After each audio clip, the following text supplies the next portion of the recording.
우리에게 주시는 하나님의 말씀을 나누도록 하겠습니다. 오늘 말씀은 여호수아서 20장 1절에서 9절까지의 말씀입니다.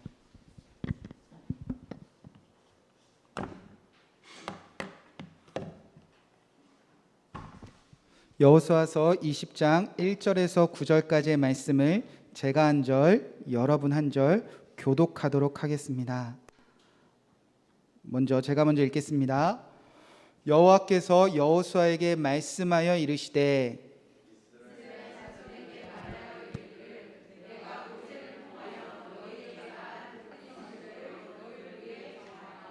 부지 중에 실수로 사람을 죽인 자를 그리로 도망하게 하라. 이는 너희를 위해 피의 보복자를 피할 곳이니라.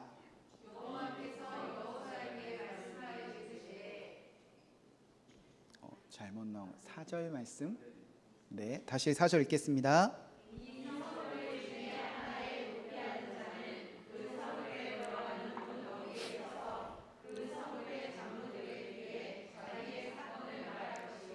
그들은 그를 성읍에 받아들여 한 곳에 줘 자기들 중에 피의 보복자가 그의 뒤를 따라온다 할지라도 그들은 그 살인자를 그의 손에 내주지 말지니 이는 본래 미워함이 없이 부지 중에 그의 이웃을 죽였음이라.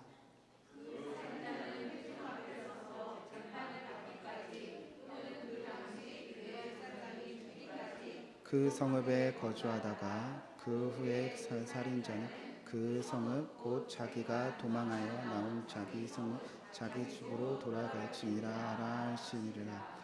이에 그들이 납달리의 산지 갈릴리 게데스와 에브라임의 산지 세겜과 유다의 산지 길앗 아르밧 곧 헤브론과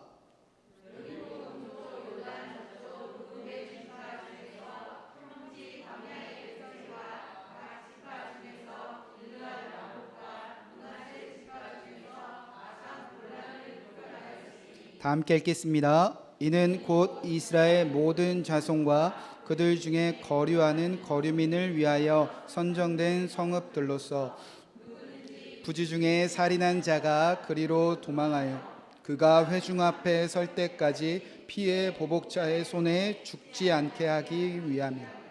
아멘. 하나님의 말씀입니다. 자리에 앉으시기 바랍니다. 오늘은 여호수아서 20장 1절에서 9절 말씀을 통하여 도피성을 너희를 위하여 정하라. 도피성을 너희를 위하여 정하라 라는 말씀으로 여호수아서 37번째 강해 설교를 진행하도록 하겠습니다. 자, 이제 여호수아서를 시작한 지 오래되었는데요. 이제 여호수아 강해 설교가 끝을 향해 가고 있습니다. 지금 저희는 여호수아서를 통해서 땅 분배 그 마지막 부분에 다다라 있습니다. 자, 우리가 지금 여호수아서의 땅 분배. 자, 시작할 때 우리가 알아보았는데요. 요단강 동편 땅 분배나 요단강 서편 땅 분배나 이 땅을 분배하여 각자 기업을 누리고 하나님의 나라가 이 땅에 시작되기 위하여 이 땅 분배에는 시작과 그 끝이 특별한 사람들의 이야기로 감싸고 있다. 그것에 대해서 우리가 배웠습니다. 자, 항상 시작은 누구로 시작되는가? 자, 레위 지파로 시작됩니다. 그래서 요단강 서편 14장 1절부터 5절에 보면 기업이 없는 레위 지파 이야기로 시작이 되고요. 지금 오늘 우리가 읽고 있는 20장 그리고 다음 주에 읽은 21장에 보면 20장은 도피성인데요. 6개의 도피성인데 이곳을 누가 분배받아 살아가는가? 레위 지파입니다. 그리고 이 6개의 도피성을 포함한 총 48개의 성읍에도 누가 살아가게 되는가? 자, 레위 지파입니다. 하나님께서 특별하게 구별하고 성별하신 이 레위 지파 사람들이 이 하나님의 나라를 잘 다스리고 잘 감싸고 결국 이스라엘의 모든 12지파도 이 레위 지파가 하는 삶을 닮아갈 때 하나님의 나라는 결코 흔들리지 않고 이 땅에서 하나님의 나라가 더욱더 확장되고 많은 영혼들을 구원할 수 있다는 것입니다. 자, 그렇다면 도대체 레위 지파 이 사람들이 누구길래 이들의 역할이 그토록 중요한가? 자, 레위 지파는 여호와를 위하여 뭐 하는 사람들일까요? 제사 드리는데 다 포함해서 헌신. 자, 레위 지파들은 여호와를 위하여 헌신하는 사람들이다. 헌신하는 사람. 자, 우리가 여호수아를 배우면서 이 레위 지파의 헌신이 어디서부터 시작되었는지 우리가 몇 번을 통해서 배웠는데요. 첫 번째로 레위 지파의 헌신은 어디서 시작되었을까? 바로 출애굽기 32장 금송아지 사건에서 레위 지파의 헌신이 정확하게 드러납니다. 그날 모세는 시내산에 율법 10계명을 받으러 올라갑니다. 그런데 모세가 내려옴을 더딤을 보고 사람들이 난리가 납니다. 우리를 도대체 누가 인도할 것인가? 왜 모세가 이렇게 더디게 내려오냐? 우리는 어떻게 살란 말인가? 그래서 아론을 통해서 금송아지를 만들고 이 금송아지가 하나님이다. 그렇게 이스라엘 백성들 안에 하나님 외에 다른 신을 섬기는 죄가 시작되었습니다. 그 죄로 인하여 하나님은 진노하셨고 그날 이스라엘 백성들은 다 진멸당해도 이상하지 않을 끔찍한 죄를 지었다는 것입니다. 그러나 그때 모세가 간절히 중보기도 합니다. 하나님이 구원하신 백성들이 광야에서 다 죽는다면 하나님의 이름이 만방에 뭐라고 소문나겠습니까? 하나님의 이름을 위하여 이 백성들 살려주세요. 그렇게 모세의 강력한 중보기도로 하나님은 진노를 거두셨습니다. 그러나 죄를 지었기 때문에 누군가는 반드시 죄값을 치러야 됐습니다. 그래서 하나님이 모세에게 말씀하셨어요. 여호와의 편에 설 자 다 나오게 하라. 하나님의 말씀대로 모세는 오늘 여호와의 편에 설 사람 다 나와라. 그때 오직 레위 지파만 여호와의 편에 섭니다. 그리고 나서 레위 지파에게 명령하십니다. 우상 숭배에 가담한 너희의 이웃, 형제, 친구들 칼을 뽑아 쳐 죽이라. 여러분, 아무리 우상 숭배를 했다 한들 동고동락한 이웃들, 친척들, 형제들을 칼로 쳐 죽이는 일이 쉬운 일이겠습니까? 그러나 그때 하나님의 말씀대로 레위 지파가 순종했습니다. 그리고 칼로 3,000명가량을 죽입니다. 하나님은 그때 이렇게 말씀하셨습니다. 출애굽기 32장 29절 말씀. 모세가 이르되 각 사람이 자기의 아들과 자식의 형제를 쳤으니 오늘 여호와께 헌신하게 되었느니라. 그가 오늘 너희에게 복을 내리시리라. 우리가 여성교회 헌신 예배, 남성교회 헌신 예배, 우리가 주께 헌신합니다 하는데 정말 여호와를 위한 헌신은 무엇인가?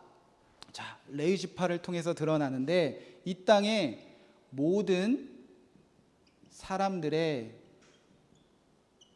죄를 끊어내는 삶, 진멸하는 삶. 여러분, 이게 하나님께서 정의해 주신 헌신입니다. 그렇게 레위 지파가 헌신했다는 겁니다. 레위 지파는 이 땅에 이 세상 사람들의 죄를 끊어내기 위하여 사는 사람들이라는 겁니다. 그래서 하나님이 복 주시겠다. 너희는 앞으로 복을 받을 것이다. 그렇게 레위 지파는 여호와를 위하여 헌신하는데 그 헌신은 구체적으로 이 세상의 죄를 끊어내기 위하여 산다는 겁니다. 자, 그러면 두 번째로 레위인은 또 어떤 헌신을 하는가? 이것은 하나님께서 그날 헌신한 자들에게 주시는 복과 연결되어지는데요. 신명기 10장 8절 9절 말씀을 찾아서 한번 읽어보겠습니다. 화면을 보시면 말씀이 준비되어져 있습니다. 자, 다 같이 한번 읽어보겠습니다. 시작. 그때 여호와께서 레이지파를 구별하여 여호와의 언약궤를 매게 하며 여호와 앞에 서서 그를 섬기며 또 여호와의 이름으로 축복하게 하셨으니 그 일은 오늘까지 이르니라. 그러므로 레위는 그의 형제 중에 분깃이 없으며 기업이 없고 내 하나님 여호와께서 그에게 말씀하신 것 같이 여호와가 그의 기업이시라. 아멘. 이것이 그날 죄를 끊어내는 헌신하는 삶을 통해서 이스라엘 백성들 중에서 레위 지파가 받은 정확한 복입니다. 어떻게 살라는 거죠? 이제부터는 여호와의 언약궤를 메고 말씀 붙잡고 산다는 겁니다. 여호와 앞에 서며 주님과 친밀한 동행을 한다는 겁니다. 여호와의 이름으로 축복하고 말씀과 주님의 이름으로 동행하는 그 사람들이 온 세상 사람들을 위하여 기도하고 축복해 주는 삶을 살게 하셨다는 것입니다. 그렇기 때문에 이스라엘 백성들이 받은 복이 있는데 너희들은 땅이 없어. 너희들은 기업이 없어. 대신에 누가 레위 지파의 기업이 되신다고 하셨죠? 여호와께서 기업이 되신다. 자, 정리해 보면 어떤 삶을 살게 하느냐? 모든 사람들이 누구만? 여호와만 예배하도록.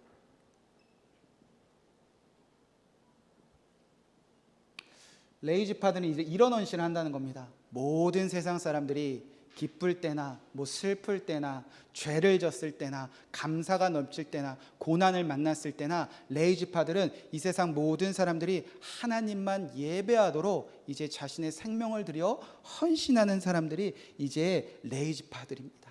그래서 이 레위 지파들을 헌신하는 삶을 통해서 누가?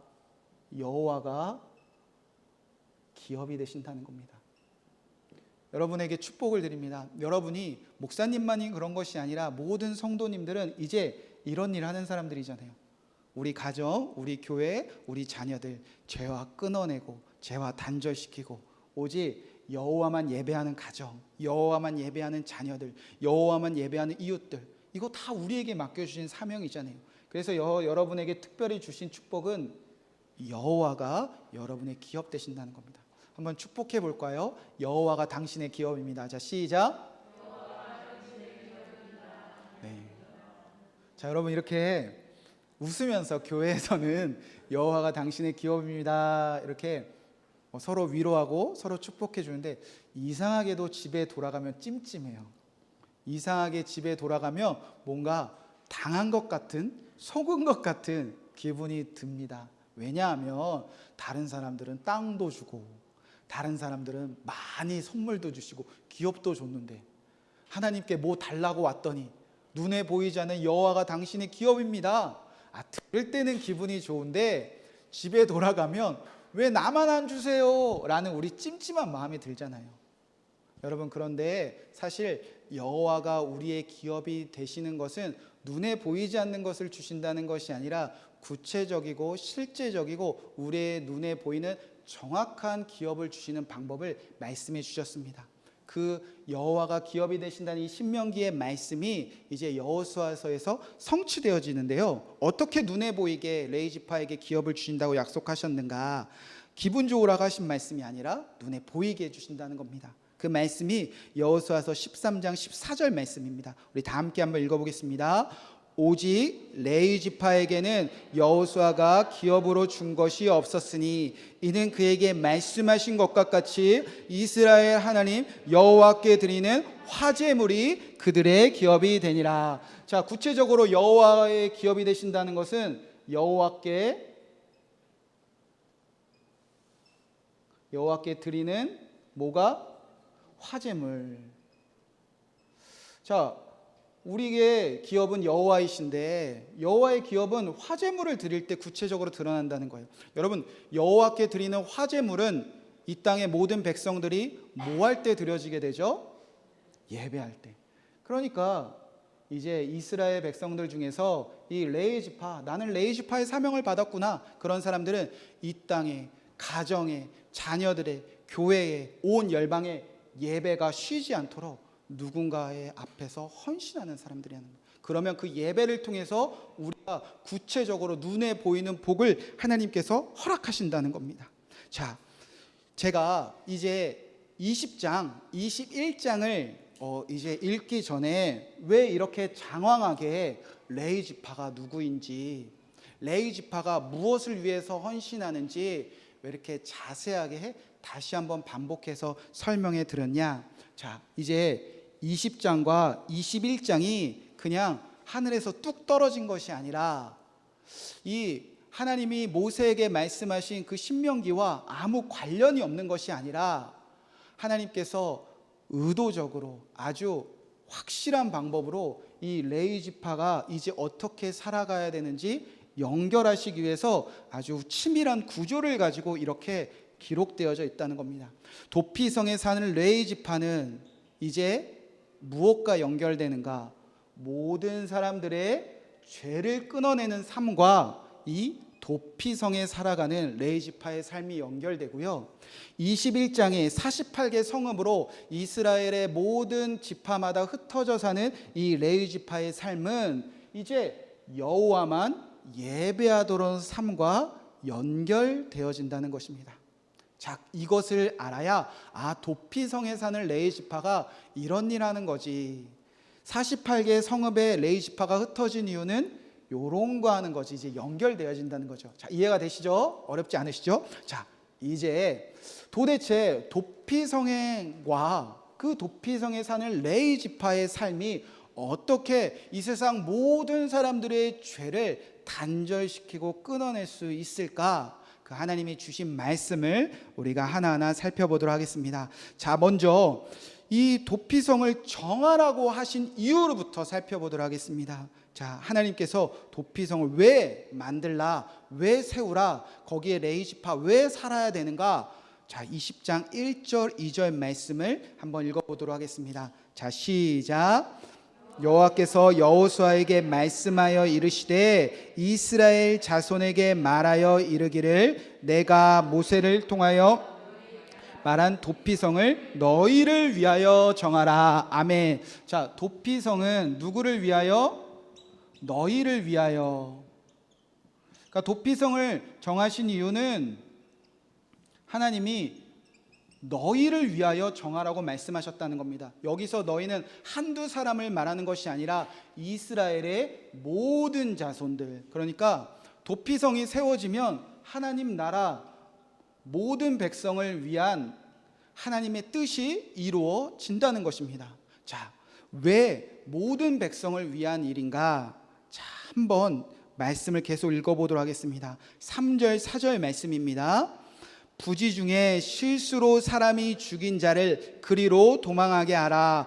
이는 너희를 위해 피해 보복자를 피할 곳이니라. 이 성읍들 중에 하나에 도피하는 자는 그 성읍에 들어가는 문 어귀에 서서 그 성읍의 장로들의 귀에 자기의 사건을 말할 것이요 그들은 그 성읍에 받아들여 한 곳에 주어 자기들 중에 거주하게 하고. 자, 도피성에는 누군가 도망가라고 정해 놓으신 거예요. 첫 번째, 부지 중에 살인한 자. 자, 부지 중에 살인을 한 자는 도피성으로 피하라는 것입니다. 자, 부지 중에 살인한 자, 어떤 뜻인가? 고의가 없다는 겁니다. 계획적이지 않았다는 겁니다. 미워하는 마음이 없었다는 겁니다. 구체적으로 신명기에는 예까지 들었는데요. 우리가 도끼를 들고 나무를 하러 갔어요. 그런데 도끼로 나무를 땅 쳤는데 도끼날이 평 빠져서 휘우 날아가서 나랑 아무 상관없는 사람의 머리에 탁 맞아서 죽은 거예요. 자, 아무 계획도 없고 아무 고의성이 없는 살인 아닙니까? 그럼에도 불구하고 이런 사람들은 도피성으로 빨리 도망치라는 겁니다. 그럼 도피성에 도착하면 누가 이들을 맞이하는가?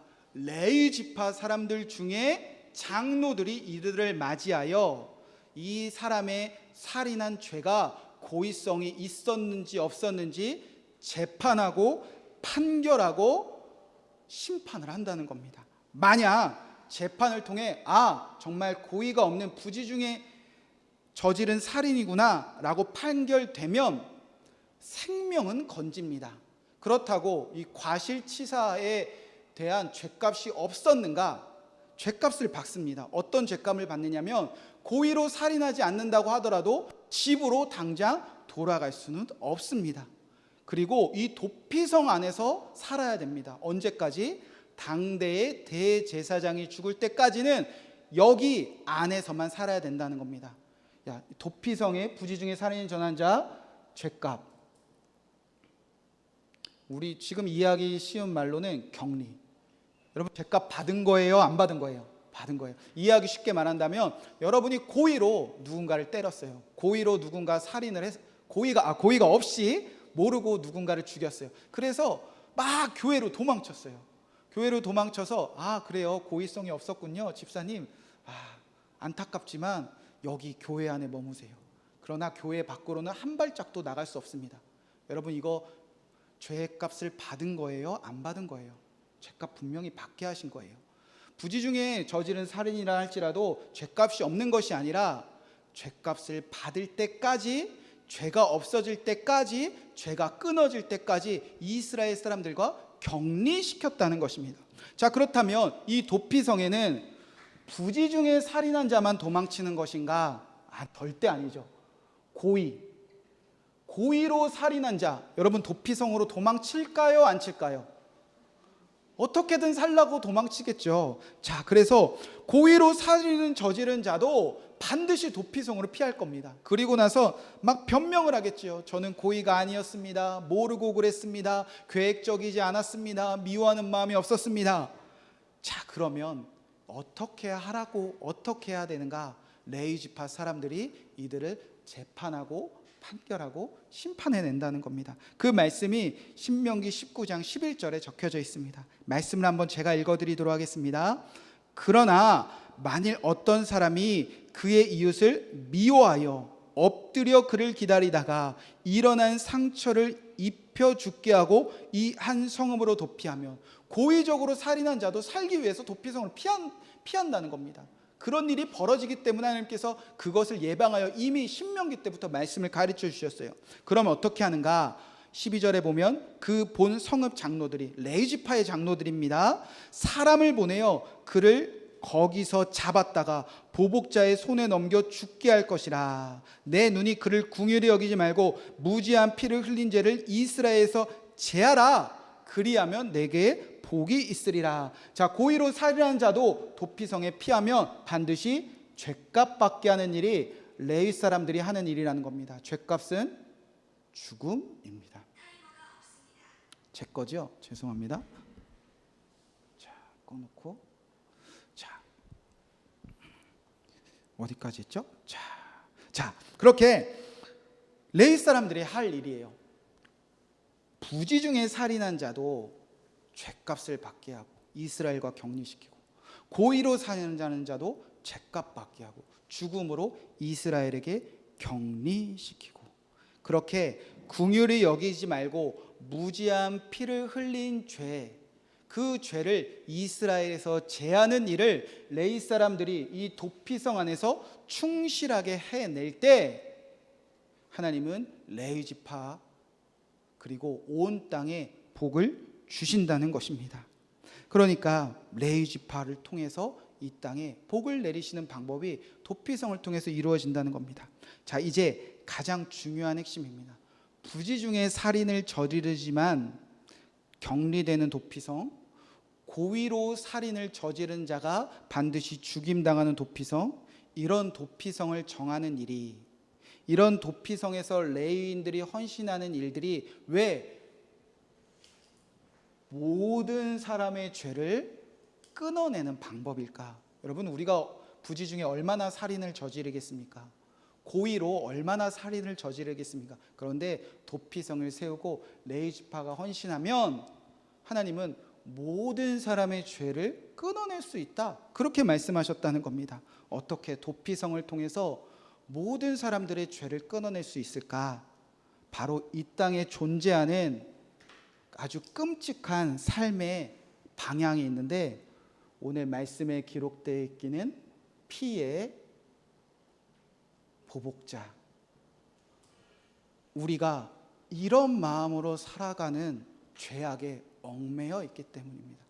도피성을 정한 가장 표면적인 이유는 부지 중에 살인한 자, 고의로 살인한 자, 그들을 위한 법이기도 하지만 가장 하나님의 큰 뜻은 이 땅에 피해 보복자로 살아가는 사람들을 멈추기 위한 마음이 이 도피성에 담겨져 있다는 겁니다. 말씀을 한번 읽어볼게요. 3절 5절 말씀입니다. 제가 읽어드리도록 하겠습니다. 부지 중에 실수로 사람이 죽인 자를 그리로 도망하게 하라. 왜? 이는 너희를 위해 피해 보복자를 피할 곳이니라. 그리고 5절 말씀, 피해 보복자가 그의 뒤를 뒤따라온 자 할지라도 그들은 그 살인자를 그의 손에 내주지 마라. 고의가 없던, 고의가 있던 이 땅에 죄가 발생하면 반드시 그 죄값을 내 손으로 받게 줄 거야. 그런 마음을 가진 피해 보복자들이 이 세상에, 이 땅에, 교회에, 가정에, 우리 자녀들이 살아가는 학교에 반드시 일어난다는 것입니다. 여러분, 피해 보복자는 어떤 뜻인가? 고엘이라는 히브리어를 씁니다. 이 고엘은 우리가 잘 아는 기업 물을 자라는 뜻입니다. 그러니까 기업 물을 자는 재산만 물려받는 것이 아니라, 땅만 물려받아서 책임지는 것이 아니라, 형제의 아내가 과부가 되었을 때 그 기업을 물어 그 가업을 이어주는 것뿐만 아니라 우리의 가족, 형제, 친척들, 나의 친구들이 누군가에게 상해를 입거나 누군가에게 도둑질 당하거나 누군가에게 강도를 당하거나 누군가에게 살인을 당하면 눈에는 이, 이에는 눈, 살인에는 살인, 반드시 기업 물을 자는 끝까지 쫓아가 피로 보복해 주는 것이 그 당시에 이스라엘 사람들은 물론 온 세계 사람들이 살아가는 삶의 방식이었다는 거예요. 당한 만큼 반드시 갚아줘야 돼. 그 사람이 저지른 죄값은 내가 반드시 받게 해줄 거야. 여러분, 그게 사람들 마음 안에 있는 끔찍한 죄의 습성이었다는 거예요. 그렇게 복수심을 가지고 사는 것이 인간의 연약함이었다는 겁니다. 그래도 당한 만큼 갚아주면 그래도 다행이죠. 여러분, 여러분의 자녀가 누군가에게 눈탱이 밤탱이가 되었어요. 그러면 눈탱이 밤탱이 되는 것으로 우리 그치지 않잖아요. 팔 하나 부러지면 팔 두 개도 부러뜨려도 시원찮지 않고, 눈 하나 뽑혀오면 눈 두 개를 다 뽑혀도 우리 마음이 시원하지 않은 게 우리의 마음은 아닙니까? 세상 사람들은 다 그렇게 살고 있었다는 거예요. 지구 끝까지 쫓아가더라도 그 죄값 내가 받게 해줄 거야. 그런 복수심에 타오르던 사람들이 이 세상 사람들이 살아가는 방식이었고, 그것이 당연한 일이다 라고 생각했다는 겁니다. 그렇게 하나님의 나라가 이 땅에 도래하기 전까지는 사람들은 누구든지 언제든지 피해 보복자가 되어 사람의 죄를 내 손으로 재판하고 판결하고 심판하겠다는 그 복수심에 타오르던 사람들이 이 세상 사람들이 살아가는 방법이었어요. 그러니까 피해 보복자는 사람의 죄를 누가, 사람이 재판하고 판결하고, 재판은 아닙니다. 재판하고 판결하고 심판하겠다. 그때까지 마음에 뭐가 있다는 거죠? 복수심. 여러분, 이 죄가 이 세상에 가득했다는 겁니다. 그래서 이 부지중이든 고의로든 사람들이 죄를 짓고 도피성에 피하면 그 사람 내가 잡아서 재판하고 판결하고 심판할 거야. 그렇게 살았던 사람들이 도피성을 세우고, 이 피해 보복자들이 쫓아가다가, 도망가는 사람 잡으러 가다가, 그래도 하나님이 정하신 말씀, 하나님이 선포하신 말씀, 그 말씀이 이루어진 도피성을 만나면 그 마음을 어떻게 하라는 거죠? 이제는 멈춰라. 도무지 나 혼자 멈출 수 없는 이 복수심, 이제는 제발 스톱해라. 여러분, 이것이 정말 모든 사람들의 죄를 끊어내기 위한 하나님의 간절한 마음이었다는 겁니다. 그래서 도피성을 세우실 때 신명기 19장 16절에서부터는 이렇게 가르쳐 주셨어요. 19장 16절 7절 말씀, 그 사람이 그에게 본래 원한이 없으니 죽이기에 합당하지 아니하나 두렵건대 그 피를 보복하는 자의 마음이 복수심에 불타서 살인자를 뒤쫓는데 그 가는 길이 멀면 그를 따라 죽일까 하노라. 그러므로 내가 내게 명령하기를 새 성읍을 너를 위하여 구별하라. 이 너가 누구죠? 복수심에 불타는 피의 보복자들을 위한 말씀이었다는 겁니다. 이 피의 보복자들이 도피성을 만나면 뭐하라? 스톱하라, 멈춰라. 사랑하는 성도 여러분, 우리는 다 이런 마음 가지고 살잖아요. 누군가 죄 지으면 반드시 내가 밝혀낼 거야. 누군가 죄 지으면 저 사람 내 손으로 심판해 줄 거야. 누군가 죄 지으면 왜 저 사람 심판받지 않지? 하나님 살아계시지 않은가? 내가 어떻게든 하나님을 대신해서라도 죄를 받게 할 거야.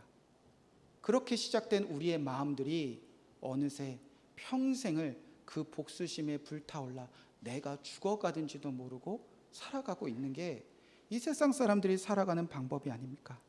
그래서 도피성의 결론에 하나님께서 이렇게 가르쳐 주셨습니다. 20장 9절 말씀입니다. 함께 한번 읽어보겠습니다. 자, 시작. 그들 중에 거류하는 선정된 누구든지 제 중에 살인하는 자가 그리로 도망하여 피해 보복자의 손에 죽지 않게 하기 위함이라. 이제든지 누구든지 피해 보복자의 손에 죽지 않게 하라. 더 이상 사람의 손으로 사람의 죄를 재판하고 판결하고 심판하고 복수심에 타온 일을 멈추고 이제 도피성으로 피한 자, 그를 재판하고 그를 판결하고 그를 심판하는 일을 누구에게 맡기라는 거죠? 여호와께 맡기라는 겁니다. 우리가 심판하지 말고 심판은 누구에게 맡기라? 하나님께 좀 맡겨라.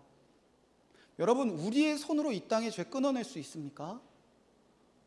우리가 재판하고 우리가 판결하고 우리가 가르치면 우리 자녀들의 죄 우리가 끊어낼 수 있습니까? 우리가 싸우고 우리가 들춰내고 우리가 서로 공격하며 한국교회의 죄를 우리가 끊어낼 수 있습니까? 우리가 할 수 없는 것을 인정하고 모든 죄를 공정하게 심판하고 판결하실 그 하나님의 심판이 임할 때까지 우리는 멈춰서 이 복수심에 타는 마음 멈춰서 하나님께 맡겨드릴 때, 죄를 심판하는 것을 하나님께 맡겨드리는 사람들이 있을 때 모든 죄를 끊어내는 일이 이 땅에 이루어진다는 겁니다. 즉 도피성은 내가 심판하는 것을 멈추고 하나님께 심판 맡겨드린다, 그런 상징적인 곳입니다. 하나님의 말씀대로 도피성이 세워지면 하나님의 말씀대로 부지중이든 고이든 죄값 치르게 하실 겁니다. 도피성이 세워지면 피해 보복자들은 멈추게 될 것입니다. 그리하여 모든 죄에 대한 심판은 하나님께 다 맡겨드릴 때, 하나님이 심판하신 것을 우리가 믿어질 때, 그때 이 땅의 죄가 비로소 멈춰지게 된다는 것입니다. 따라서 레위 사람들은, 교회 성도들은 이 땅에서 어떤 마음으로 살아가는 겁니까? 온 세상의 죄는 하나님께 맡겨드리자. 저 사람 모르고 지은 죄 하나님이 언젠가 가르쳐 주실 거야. 언젠가 격리됐다가 하나님이 잘 가르쳐 주시고 가정으로 돌려보내 주실 거야. 하나님께 맡겨드리자. 알면서도 지은 죄들, 그것도 하나님께 맡겨드리자. 저 사람이 죽음을 경험하고 하나님이 다시 돌아오게 하실 거야.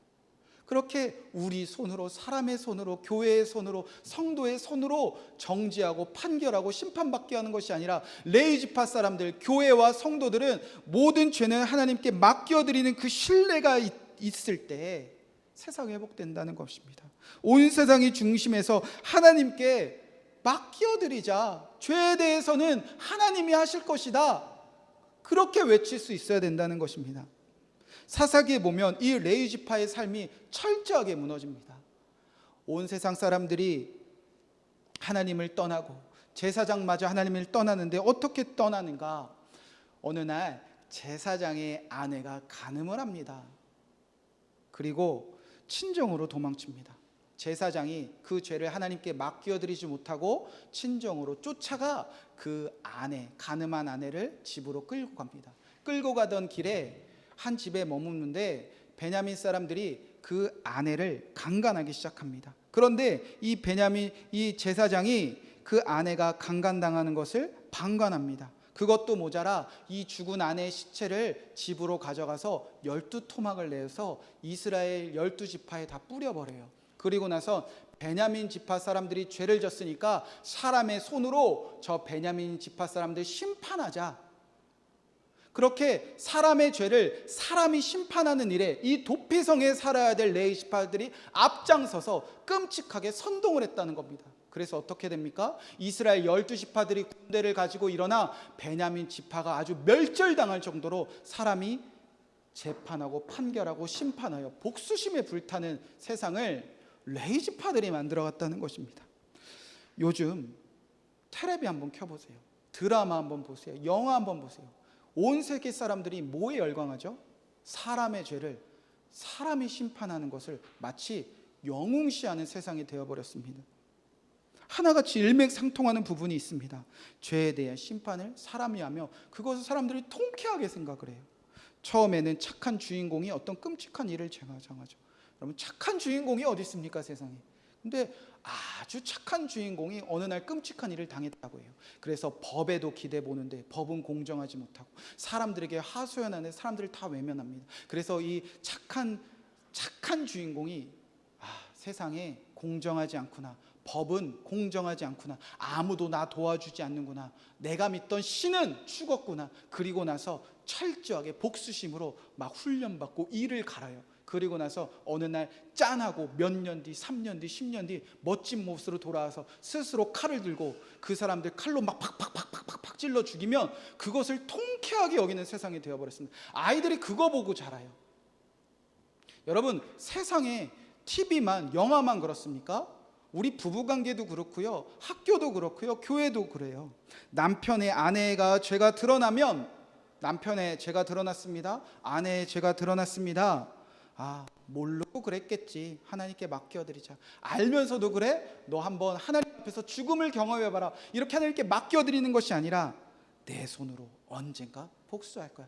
내가 지금 힘은 없지만 너 늙기만 해봐라. 너가 지금 돈 벌어서 떵떵거리지, 너 이제 돈 안 벌기고 집에 들어오기만 해라. 내가 칼을 갈다가 내가 나중에 밥도 안 주고 뭐도 안 해주고 너 늙기만 해봐라.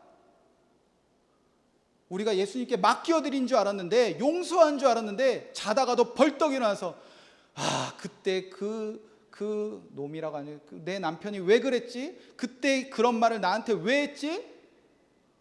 끝없이 타오른 복수심에 우리가 살아요. 그리고 언젠가 복수할 거야. 부부관계만 그렇습니까? 부모의 죄가 드러나면 자녀들은 평생 이를 갈아요. 내가 지금은 어리지만 내가 크면 엄마 버릴 거야, 아빠 버릴 거야, 복수할 거야, 효도 안 할 거야. 하나님께 맡겨드리지 못하고 언젠가 복수하고 싶을 마음으로 아이들이 병들어가고 있습니다.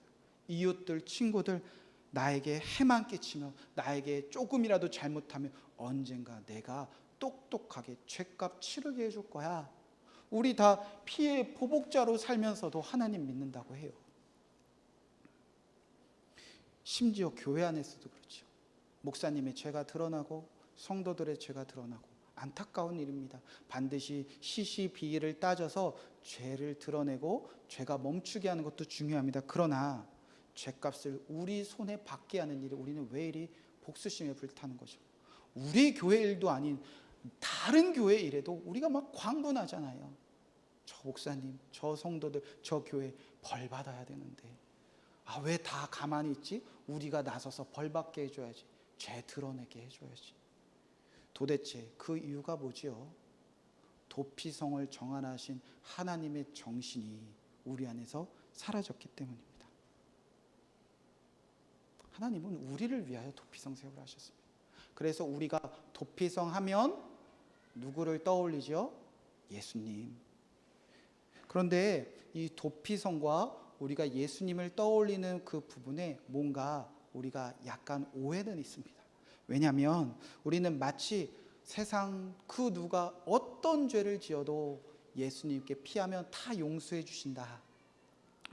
물론 그것도 다 틀린 것은 아닙니다. 그러나 진짜 도피성의 의미를 다 표현하지 못합니다. 도피성은 저렇게 죄를 지은 사람들이 피하는 것도 많지만 모든 사람을 위한 하나님의 말씀 무엇인가? 내가 어떤 죄를 지어도 용서받을 때는요, 예수님의 십자가를 떠올리면 되고요. 내가 누군가의 죄를 용서하지 못할 때 떠올릴 곳이 누구인가? 어느 자리인가? 도피성 대신 예수님이에요. 저 사람 죄값 받아야 되는데, 저 사람이 잘못했는데, 저 사람 때문에 내 인생 이렇게 됐는데, 우리 마음속에 도무지 이 멈춰지지 않는 복수심이 불타오를 때 이 마음 멈추게 하신 분이 누구신가? 예수님. 여러분 안에 이 복수심 멈추게 할 때 그때 도피성 되시는 예수님께 여러분이 달려나가야 된다는 겁니다. 그렇게 오늘도 마치 피해 복수자처럼 살아가는 이 괴로운 마음을 오직 하나님께 맡겨 드립니다. 하나님이 재판해 주시고 판결해 주시고 심판해 주세요. 모르고 지은 죄 깨닫게 해주세요. 알면서도 지은 죄 깨닫게 해주세요. 나는 주님께 맡겨드리겠습니다.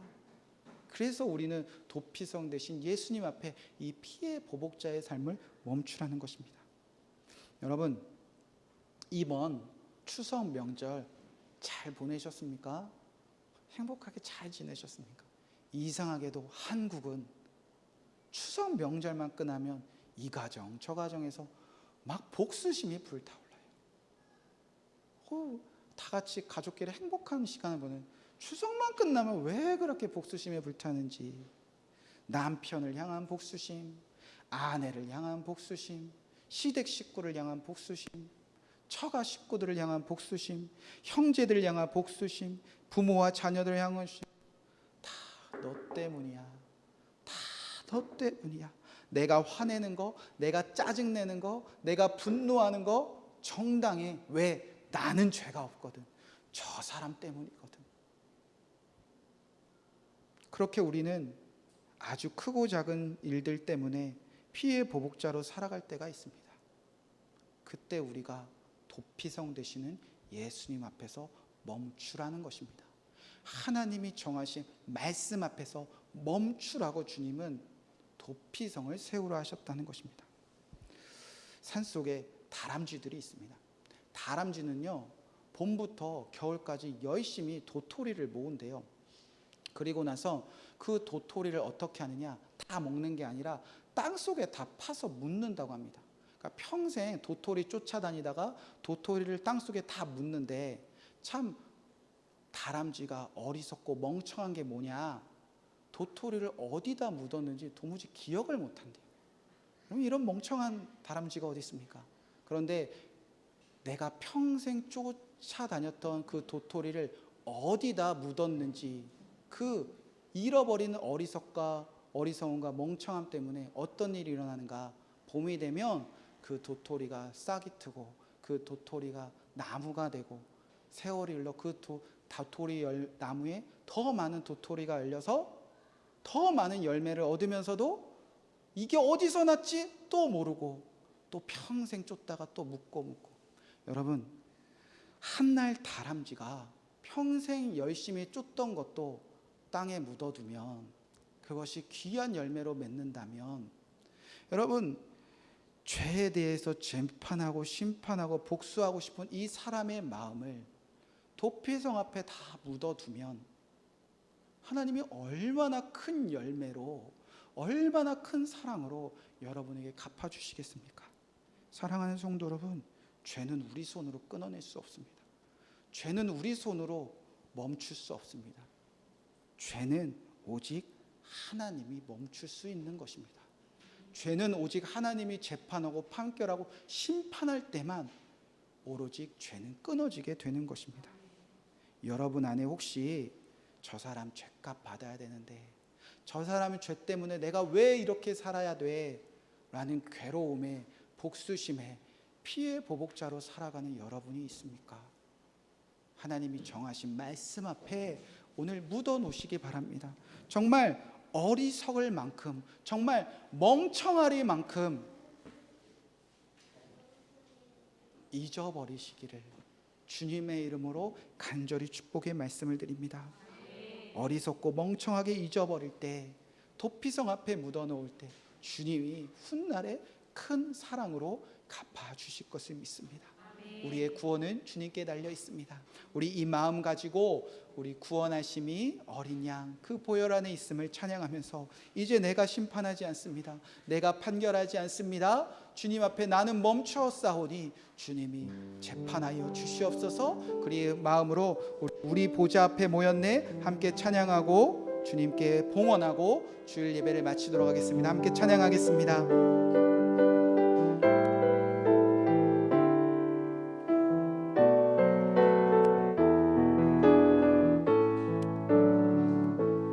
우리 보좌 앞에 모였네 함께 주를 찬양하며 함께 주를 찬양하며 하나님의 사랑 그 안에 주셨네 예 피로 그리 구원받았네 십자가에서 쏟으신 그 사랑 강같이 온 땅에 흘러 각 나라와 족속 백성 망원에서 구원 받고 우리 주님께 다 맡겨드립니다. 우리 두 손 들고 찬양합시다. 구원하심이 보좌에 앉으신 우리 하나님과 어린 양께 있도다. 구원하심이 보좌에 앉으신 우리 하나님과 우리 다시 한번 구원하심이 보좌에 앉으신 주님 나는 멈춰 싸우니 주님이 하시옵소서. 구원하심이 보좌에 앉으신 우리 하나님과 어린 양께 있도다. 구원하심이 보좌에 앉으신 우리 하나님과 어린 양께 있도다. 하나님 우리를 위하여 모든 하나님 백성들을 위하여 세우라 하신 그 도피성의 의미가 우리 안에 다시 새겨지게 하여 주시옵소서. 우리는 끊임없이 부지중에 죄를 저지릅니다. 우리는 알면서도 죄를 저지릅니다. 그 모든 죄를 아버지께 맡겨드립니다. 하나님께서 재판하시고 판결하시고 심판하사 우리의 죄를 깨끗하게 하실 것을 믿습니다. 아버지 우리 세상에서 끊임없이 죄가 저지러지기에 그 죄를 복수하고 싶은 마음으로 살아가는 피해 보복자의 삶을 살아가는 사람이 있습니다. 저 사람 죄 지었는데 저 사람의 죄 때문에 내가 이렇게 아파하는데 하나님 왜 가만 계십니까? 내 손으로 복수하고 싶은 마음이 있습니다. 그렇게 평생을 누군가를 쫓아가며 내가 병들지도 병들어가는 것도 모르는 피해 보복자의 마음들이 우리 안에 있사오니 주님 긍휼히 여기시고 이제 도피성 되시는 예수님 앞에 이 마음 멈춰지게 하여 주시옵소서. 이 마음 그치게 하여 주시옵소서. 하나님께 맡겨드리오니 죄값을 치르게 하시고 주님 곁으로 다시 돌아오게 하실 것을 믿사오니 주님께 모든 죄에서 구원하게 하실 예수 그리스도께 맡겨드립니다. 그리하여 가정이 회복되게 하시고 자녀들에게 복되게 하시고 남편과 아내의 관계가 회복되게 하시고 이 땅 모든 열방이 주께 돌아와 모든 죄를 용서받는 하나님의 구원하심이 이루어지게 하여 주시옵소서. 하나님께 구원받은 백성들이 하나님께 나와 귀한 예물을 봉헌해 드립니다. 이 예물이 도피성을 다시 세우는 일에 쓰임받게 하여 주시옵소서. 교회가 도피성이 되게 하시고 주 교회의 성도들이 도피성이 되게 하시어 이 교회를 아름답게 세워 누구든지 복수심에 타오른 자들이 교회 안에 계신 예수님 앞에 나와 그 마음들 다 떨쳐낼 수 있도록 교회를 아름답게 세우는 일에 귀하게 사용되게 하여 주시옵소서. 이제는 우리 주 예수 그리스도의 십자가의 은혜와 그 아들을 아낌없이 보내신 하나님의 놀라우신 사랑하심과 사랑의 교통하심이 이제 예수님 그 도피성 앞에 모든 것을 다 멈추는 모든 성도들과 그의 가정들과 그의 자녀들 위해 지금부터로 영원토록 함께 하시기를 간절히 축원하옵나이다. 아멘.